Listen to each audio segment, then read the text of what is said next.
ओम नमो भगवते वासुदेवाय। मित्रों, आगे बढ़ते हैं। अभी पहले श्लोक के बाद दूसरा श्लोक है। इसमें देखिए क्या है। संजय उवाच दृष्ट्वा तु पाण्डवानीकं व्यूढं दुर्योधनस्तदा आचार्यम उपसंगम्य राजा वचनम अब्रवीत।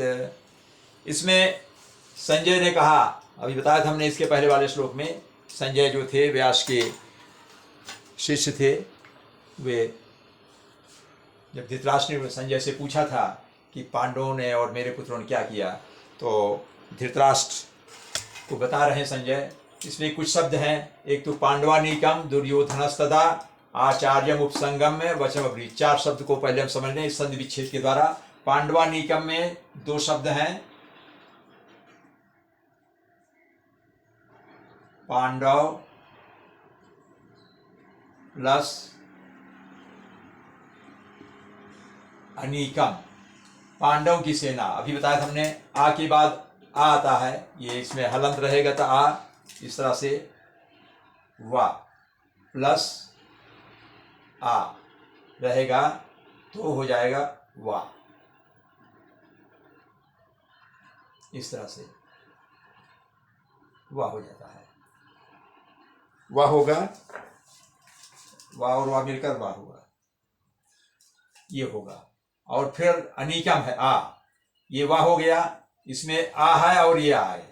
अब फिर से यहाँ वाह में क्या है, आ है, वाह हलन के साथ आ है, यहाँ आ है, मतलब आ और आ मिलकर, आ और आ, ये आ और इसमें जो आ है ये दिखाया, आ और आ मिलकर के दीर्घ आ हो जाएगा, तब यहाँ पांडवा हो गया, पांडवा नीकम। ये वा में बड़ा की मात्रा हो जाएगी।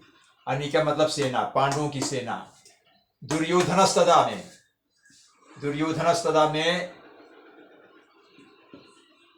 दुर्योधनः प्लस तदा, इसमें विसर्ग बाधता है तो यहाँ ये सा होता है। अभी बताया था हमने पहले, चा होता है तो दूसरा सा होता है और तालब सा, और यहाँ पर ये है तो ये सा हो जाता है, दंत सा इसको बोलते हैं, हाफ रहेगा।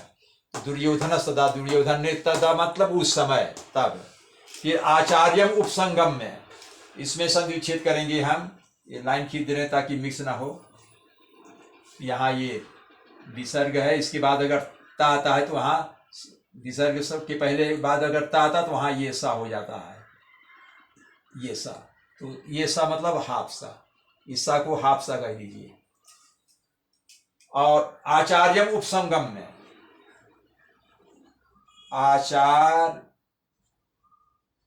आचार्यम प्लस उपसंगम में,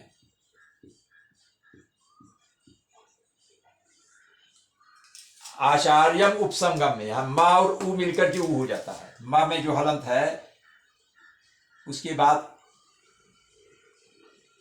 आप प्राइमरी में पढ़े होंगे, मा प्लस उ होकर के मुंह हो जाता है, ये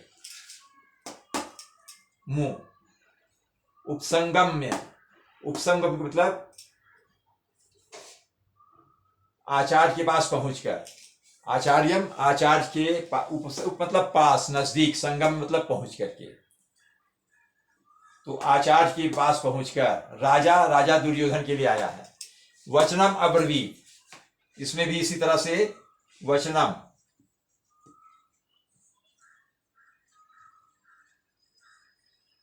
वचनम प्लस अब्रवीत,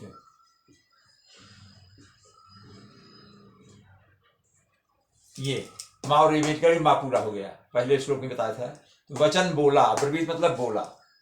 तो उसमें पांडवों की सेना को देखकर, पांडवों की व्यूढ़ को, व्यूढ़ मतलब जो उनकी सेना की व्यूह रचना थी कि कहाँ पर, यानी व्यूढ़ मतलब कि सेनाओं की एक ऐसी रचना तैयार की जाती है कि उसमें पैदल लोग कहाँ पर खड़े होंगे, घुड़सवार कहाँ खड़े होंगे, हाथी पर सवार लोग कहाँ खड़े होंगे, रथ वाले कहाँ खड़े होंगे, सेनापति कहाँ खड़े होंगे, इस तरह से उसकी एक व्यूह रचना की जाती है।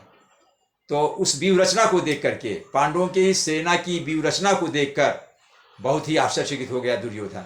तो वही उसमें बता रहे हैं कि दुर्योधन तदा मतलब उस समय, संजय कह रहे हैं हे महाराज, उस समय दुर्योधन पांडवों की सेना की व्यूह रचना को देख करके, दृष्टवा मतलब देखकर, आचार्यम उपसंगम में, आचार्यम, आचार्य मतलब हुआ यहां द्रोणाचार्य के लिए, दुर्योधन के गुरु द्रोणाचार्य, भला अर्जुन के भी गुरु थे वे, दोनों उनसे शिक्षा प्राप्त की थी, तो दुर्योधन के, लेकिन द्रोणाचार्य जो है वो दुर्योधन के पक्ष से लड़ रहे थे, तो उनके पास जाकर के बोला, यानी उस समय वे सेनापति थे। तो दुर्योधन अपने गुरु द्रोणाचार्य के पास पहुंचकर वचनम अब्रवीत, ये शब्द बोले, क्या बोले, एक बात बोली, क्या बात बोली, वो अगले श्लोक में है, तो इसको समझ में आना, फिर से एक बार रिपीट कर दे रहे हैं कि हे राजन, संजय कह रहा है हे राजन, हे महाराज, उस समय दुर्योधन ने पांडवों की सेना की व्यूह रचना को जब देखा, उसको देख करके वो आचार्य के पास, गुरु द्रोणाचार्य के पास पहुंच करके ये वचन कहा, क्या कहा, अगले श्लोक में, ओम नमो भगवते वासुदेवाय।